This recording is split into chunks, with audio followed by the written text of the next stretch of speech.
اعوذ باللہ من الشیطان الرجیم بسم اللہ الرحمن الرحیم الحمد للہ رب العالمین ثم الصلاۃ والسلام علی سید الانبیاء والمرسلین سیدنا و نبینا ابی القاسم محمد صلی اللہ علیہ وآلہ وسلم وعلی اہل بیتہ الطیبین الطاہرین المعصومین اما بعد فقد قال اللہ تبارک و تعالی فی کتابہ المجید والفرقانہ الحمید وقولہ الحق بسم اللہ الرحمن الرحیم ان الصلاۃ تنہی عن الفحشاء والمنکر۔ جیسا کہ تمام سننے والے ناظرین کی خدمت میں بائش ٹی وی کی جانب سے آج کا ہمارا موضوع نماز عید کی اہمیت،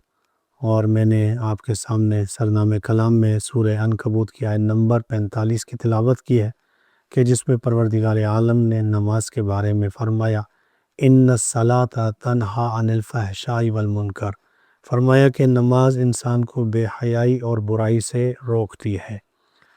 اور جیسا کہ روزے کے لیے ہم نے سورہ بقرہ کی آیت میں مسلسل اس پر گفتگو ہماری ہوئی کہ جس میں پروردگار عالم نے فرمایا تھا اس آیت کریمہ میں کہ یا ایھا الذین آمنوا کتب علیکم الصیام کما کتب علی الذین من قبلکم لعلکم تتقون۔ پروردگار نے صاحبان ایمان سے خطاب کرتے ہوئے فرمایا کہ صاحبان ایمان تم پر روزے فرض کیے گئے اس طرح کے جیسے تم سے پہلے امتوں پر فرض کیے گئے، لعلکم تتقون، شاید کہ تم متقی بن جاؤ۔ یعنی نماز انسان کو برائی اور بے حیائی سے روکتی ہے، اسی طرح روزہ انسان کو تقوی کے قریب کر دیتا ہے۔ انسان تقوی کی منزل پر تب پہنچتا ہے کہ جب وہ روزہ رکھتا ہے، اور انسان بے حیائی اور برائی سے تب بچتا ہے کہ جب وہ نماز ادا کرتا ہے۔ جیسا کہ اللہ تبارک و تعالیٰ نے رسول خدا سے سورہ کوثر میں خطاب کیا اور فرمایا فَصَلِّ لِرَبِّكَ وَانْحَرْ، اے رسول اللہ کی خاطر نماز پڑھیے اور قربانی دیجیے۔ تو نماز انسان کو بے حیائی اور برائی سے روکتی ہے، اور یہی نماز کے جس کا حکم اللہ نے رسول اللہ کو دیا کہ نماز بھی پڑھیں قربانی بھی دے۔ تو اور میں اس آیت میں جو اللہ نے فرمایا کہ انسان اگر بچنا چاہتا ہے بے حیائی سے اور برائی سے تو اسے نماز ادا کرنی چاہیے۔ نماز انسان کو ان تمام تر گناہوں سے بچاتی ہے، مگر کوئی یہ کہتا ہے کہ ہم نماز پڑھتے ہیں مگر پھر بھی ہم گناہ کرتے ہیں، تو کیا یہ نماز ہمیں گناہوں سے نہیں بچا رہی؟ تو ہم ان کے لیے یہ کہیں گے کہ آپ جب نماز پڑھتے ہیں تو نماز کے اندر جو خضوع اور خشوع کا حکم دیا گیا ہے، یعنی آپ جب بھی نماز پڑھیں تو اللہ کے سامنے کھڑے ہونے کے بعد یہ تہیہ کریں، عہد کریں کہ میں خالق کائنات کے سامنے سجدہ ریز ہوں۔ یعنی وہ طاقت کہ جس کے سامنے تمام طاقتیں کمزور ہیں، وہ اللہ کے جو سب کا خالق و مالک ہے، وہ اللہ کے جو متکبر ہے، وہ اللہ جو قہار ہے، یعنی اللہ کی صفات کو اپنے ذہن میں رکھیں اور پھر عبادت کریں کہ اس اللہ نے ہمیں اتنی ساری نعمتیں دی ہیں، یعنی ہم اللہ کی نعمتوں کا شکر ادا کرتے ہوئے اس نماز کو ادا کریں، اور پھر اللہ سے یہ توفیق اور دعا بھی طلب کریں کہ پروردگار عالم اللہ ہمیں اپنی معرفت حاصل کرے، اور جس معنی میں نماز برائی اور بے حیائی سے روکتی ہے ہمیں اللہ تعالیٰ اس نماز کو پڑھنے کی توفیق عنایت فرمائے۔ جیسا کہ روزہ جو ہے وہ انسان کو پاک کرتا ہے، اسی طرح نماز جو ہے وہ انسان کو مکمل پاک رکھتی ہے۔ نماز پڑھنے والا ہر وقت باوضو رہتا ہے، ہمیشہ پاک رہنے کی کوشش کرتا ہے، تو نماز کے بہت سارے فوائد ہیں۔ اور اسی سلسلے میں عید کے حوالے سے رسول خدا حضرت محمد مصطفیٰ صلی اللہ علیہ وسلم نے فرمایا زینوا اعیادکم بالتکبیر، رسول اللہ نے فرمایا کہ اپنی عیدوں کو تکبیر کے ساتھ زینت دو۔ یعنی یہ عید جب آپ تکبیر پڑھتے ہیں یہ اس کے لیے زینت ہے، جس طرح امیر المومنین کے لیے بھی رسول خدا نے فرمایا زینوا مجالسکم بذکر علی ابن ابی طالب، رسول اللہ نے فرمایا کہ اپنی اپنی مجالس کو زینت دو امیر المومنین کے ذکر کے ساتھ، یعنی جہاں کہیں تشریف فرما ہو، جہاں اور باتیں آپ دنیاوی کرتے ہیں وہاں امیر المومنین پر گفتگو کی جائے تاکہ وہ آپ کی مجلس جو زینت کے لائق بن سکے، وہ ذکر امیر المومنین ہے۔ اسی طرح رسول اللہ نے فرمایا زینوا اعیادکم بالتکبیر، اپنی عیدوں کو تکبیر کے ساتھ زینت بخشو۔ یعنی عید کی زینت تب ہوگی جب آپ تکبیر کہیں گے، اور عید کی اصل زینت کپڑے نہیں ہے، اچھا کھانا نہیں ہے، بلکہ ذکر خدا ہے۔ یعنی آپ تکبیر کہیں گے، ذکر خدا کریں گے، یہی جو ہے وہ اصل عید کی زینت ہے۔ اور امیر المومنین اسی سلسلے میں فرماتے ہیں، قال امیر المومنین امام علی ابن ابی طالب علیہ السلام، مولا فرماتے ہیں انما ہوا عید لمن قبل اللہ صیامہ و شکر قیامہ۔ مولا فرماتے ہیں کہ عید اس کی ہے، مولا فرما رہے عید اس کی ہے کہ جس کا روزہ قبول ہوا۔ مولا فرما رہے انما ہوا عید لمن قبل اللہ، بے شک عید اس کی، روزہ قبول ہوا اس کی عید ہے۔ یعنی اب آپ کیسے معلوم کریں گے کہ روزہ قبول ہے یا نہیں ہے؟ یعنی آپ اندازہ کیجئے کہ انسان جب ارادہ کرتا ہے روزہ اللہ کے لیے ہے، تو اگر اس نے وہ روزہ جب اللہ کے لیے رکھا ہے تو وہ اس روزے میں گناہ نہیں کرے گا، معصیت خدا نہیں کرے۔ یعنی اگر وہ صبح یعنی اذان سے لے کے مغرب کے اذان تک اس نے اگر کوئی گناہ انجام نہیں دیا، تو اس کا مطلب یہ ہے کہ یہ وہ روزہ اس نے خالصتاً اللہ کے لیے رکھا ہے، کیونکہ اس میں اس نے کوئی گناہ نہیں کیا۔ اگر وہ گناہ گار ہو کر روزہ رکھ رہا ہے، یعنی کوئی گناہ بھی کر رہا ہے روزے میں، تو وہ روزہ وہ اللہ کے لیے نہیں ہے اور وہ روزہ قبول بھی نہیں ہوگا۔ اسی لیے مولا نے فرمایا انما ہوا عید لمن قبل اللہ، مولا نے فرمایا کہ بے شک عید اس کے لیے ہے کہ جس کا روزہ قبول ہے، صیامہ و شکر قیامہ، آگے فرمایا عبادت بھی اس کی قبول ہے کہ جس کا روزہ قبول ہے۔ دونوں معنوں میں یہ ہوا کہ عید اس کے لیے ہے کہ جس کا روزہ قبول ہوا، اور عبادت اس کی قبول ہے کہ جس کا روزہ قبول ہوا۔ دعا کرنی چاہیے کہ ہمیں اللہ تعالیٰ صحیح معنوں میں ہم نے جو روزے رکھے ہیں اللہ تعالیٰ انہیں قبول فرمائے، اور ہماری تمام تر عبادتوں کو اللہ تعالیٰ اس مہینے میں قبول فرمائے، کیونکہ ہم نے وہ عبادتیں اللہ کے لیے ہی انجام دی ہیں۔ اگر اس میں کوئی خطا، کوئی لغزش ہے، تو ہم نے پچھلے درس میں یہ بیان کیا تھا کہ وہ جب فطرہ نکالے گا تو اللہ تعالیٰ اس کے روزے کو کامل کر دے گا، مکمل کر دے گا اس فطرے کی وجہ سے جو آپ فطرہ نکالیں گے۔ جیسا کہ رسول اللہ نے فرمایا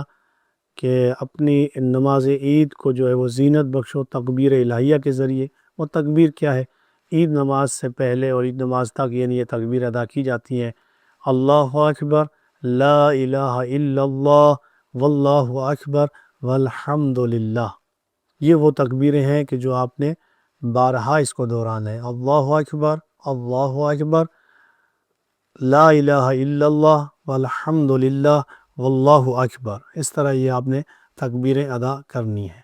اور ان تکبیرات کا مطلب کیا ہے؟ کہتے ہیں کہ ان تکبیرات کا مطلب یہ کہ دنیا کی ہر چیز سے بڑا اگر کوئی ہے تو وہ اللہ ہے، اللہ ہی سب سے بڑا ہے۔ اسی سلسلے میں امام جعفر صادق علیہ السلام عید کے حوالے سے فرماتے ہیں، مولا فرما رہے ہیں اذا کان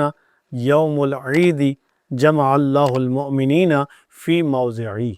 مولا فرماتے ہیں کہ جب عید کا دن ہوتا ہے تو اس دن اللہ مومنین کو ایک جگہ جمع کرتا ہے، یعنی عید نماز کے لیے جو مومنین جمع ہوتے ہیں اللہ جمع کرتا ہے۔ یہ اجتماع مولا فرماتے ہیں کہ قیامت کے اجتماع کو یاد دلاتا ہے۔ رسول خدا جب نماز عید کے لیے جاتے ہیں تو سادہ لباس پہن کر جاتے ہیں، یعنی رسول اللہ کی سنت ہمیں یہ سکھاتی ہے کہ ہم عید سادگی سے منائیں اور اپنے ارد گرد لوگوں کا خیال رکھیں۔ اگر ان کے پاس کسی چیز کی ان کو ضرورت ہے تو اگر ہماری استطاعت ہے تو ہم ان کے لیے بھی کچھ کریں اور سادگی سے عید منائیں۔ اور عید مسلمان جب پڑھتے ہیں تو حکم یہ ہے،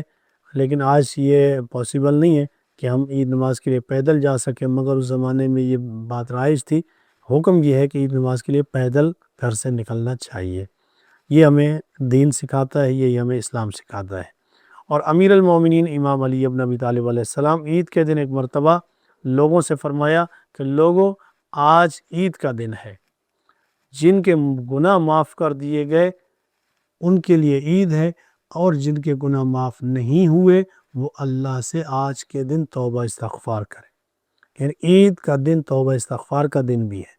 کہ انسان نے اگر خطا کی اور وہ گناہ معاف نہ کرا سکا تو یہ بہت بڑا دن ہے کہ جس دن اللہ تحفے اور انعامات بانٹ رہا ہے، اسی دن اگر پروردگار عالم سے دعا کی جائے تو اللہ تعالیٰ گناہوں کو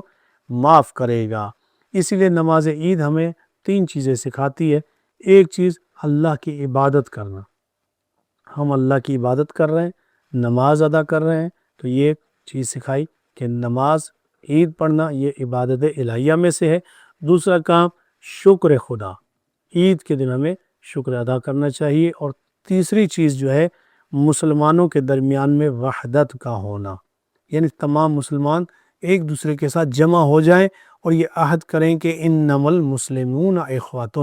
مسلمان سب آپس میں بھائی بھائی ہیں۔ یعنی جس طرح رسول اللہ نے جب مکہ سے ہجرت کر کے مدینہ میں آئے تو رسول اللہ نے سب کو سب کا بھائی بنایا تھا، حضرت سلمان کو ابو ذر کا بھائی بنایا۔ اسی طرح جس کا جس سے مزاج ملتا تھا، طبیعت ملتی تھی، انہیں ان کا بھائی بنایا۔ میں اگر جملہ ایک تبدیل کر کے کہوں سننے والے ناظرین کی خدمت میں کہ جن کے مستقبل میں منصوبے ملتے تھے انہیں ان کا بھائی بنایا۔ روایت کہتی کہ جب رسول اللہ نے سب کو سب کا بھائی بنایا تو ایک گوشے میں امیر المومنین گریہ کر رہے ہیں، رو رہے ہیں۔ رسول اللہ نے پوچھا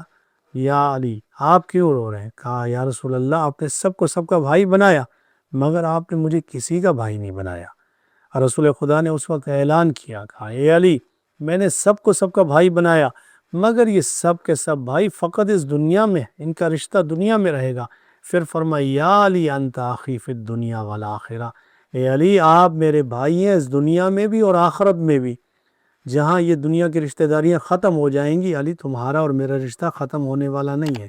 آپ دنیا میں بھی میرے بھائی ہیں اور آخرت میں میرے بھائی ہیں۔ تو یہ عید کا دن ہمیں یہی چیز سکھا رہا ہے کہ مسلمان ایک دوسرے کے بھائی ہیں اور اس بھائی چارے کو قائم رکھیں۔ نماز عید 3 حقیقتوں کا اعلان بھی کر رہی ہے۔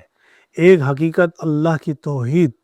کہ ہم سب اللہ کی توحید کو ماننے والے مسلمان ہیں، اور دوسری حقیقت کہ ہم سب محمد الرسول اللہ صلی اللہ علیہ وآلہ وسلم یعنی کلمہ رسالت پڑھنے والے اس اجتماع میں شریک ہیں، اور تیسری حقیقت ہم ولایت امیر المومنین امام علی بن ابی طالب علیہ السلام کی ولایت کو ماننے والے یعنی علی ولی اللہ کا اقرار کرنے والے جمع ہوئے ہیں۔ توحید، رسالت اور ولایت، ان 3 چیزوں کو جمع کر کے ہم اس جگہ پر جمع ہوئے ہیں تاکہ ہم اللہ سے دعا کر رہے ہیں کہ ہم مسلمان بھی ہیں، ہم مومن بھی ہیں، یعنی ہم توحید پر بھی ایمان رکھتے ہیں، ہم رسالت پر بھی ایمان رکھتے ہیں، ولایت امیر المومنین پر بھی ایمان رکھتے ہیں۔ اور یہ عید ہمیں 3 چیزوں کا درس دے رہی ہے اور 3 حقیقتیں ہیں کہ جو ہم دنیا والوں کے سامنے رکھتے ہیں کہ ہم توحید خدا کو بھی مانتے ہیں، ہم رسالت نبوی کو بھی مانتے ہیں اور ہم ولایت امیر المومنین کو بھی مانتے ہیں۔ بس آج ہمیں عید یہی پیغام دے رہی ہے کہ ہم سیرت معصومین پر چلتے ہوئے سادے انداز میں عید منائیں اور ان لوگوں کو عید کی مبارکباد پیش کریں کہ جو مومنین مستحق ہیں ان تک ہم جائیں، اور تمام مومنین کا خیال رکھیں، اپنے رشتہ دار، عزیز اقارب اور بطور خاص اپنے والدین کا خیال رکھیں، اور وہ شہداء کہ جن کے خانوادے کے جو شہداء ہیں ان کے ساتھ بھی ہم جا کے تعزیت کریں، ان سے ملیں اور ہم عید کی مبارکباد پیش کریں۔ اسی دعا کے ساتھ میں بھی تمام مومنین کو عید الفطر کی مبارکباد پیش کرتا ہوں میری طرف سے،